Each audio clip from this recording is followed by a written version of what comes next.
Hi everyone, Don Genova here with another edition of Foodie Friday for Russell Books.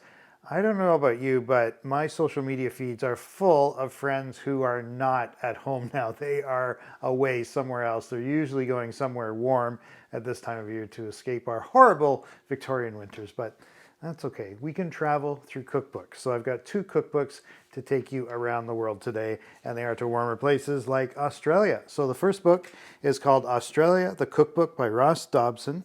It's a weighty tome, but there's a fascinating front section to this book that is all about the history of Australian food. And then there are further explanations in the recipe headnotes as to the provenance of the recipes and why they are what they are.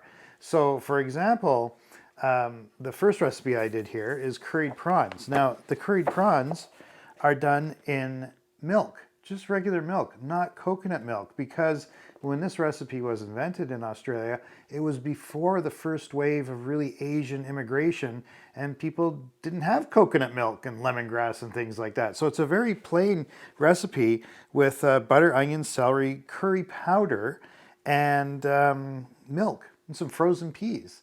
So this recipe, while it seems very simple, it's still very tasty and very easy to make. No special ingredients other than the curry powder.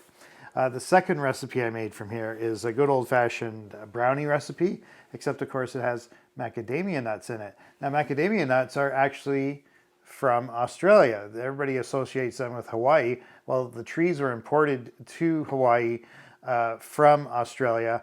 They were part of the Aboriginal diet for thousands of years, but they're actually named for a Scottish immigrant to Australia by the name of John Macadam. Get it? Macadam, macadamia nut.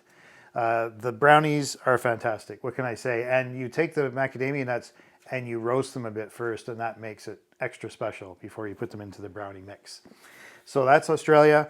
And the next place we're going to go is Lebanon, courtesy of the Atlas Cookbook, a food adventure by Charlie Carrington.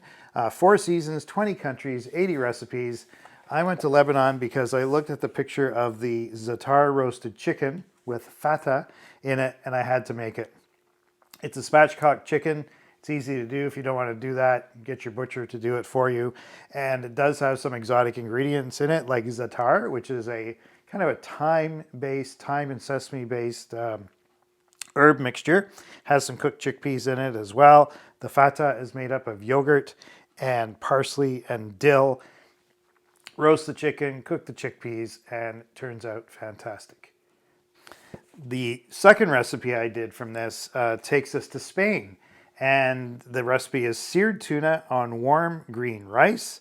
Has some pumpkin seeds in it as well as a garnish, but the green rice, it's kind of like a risotto, but the thing that makes it green is some fennel and some more pumpkin seeds and a bunch of parsley and some spinach as well. Makes a really fantastic base for a tuna that you actually sear in mustard. Smear some Dijon mustard on the tuna, just sear it very lightly in your fry pan, and it's a great combination. So we went to Spain, and we went to Lebanon, and we went to Australia, all by just going to Russell Books, where you can find all kinds of great cookbooks at great prices, downtown Victoria on Fort Street, or visit them on russellbooks.com. I'm Don Genova for Foodie Friday. See you next time.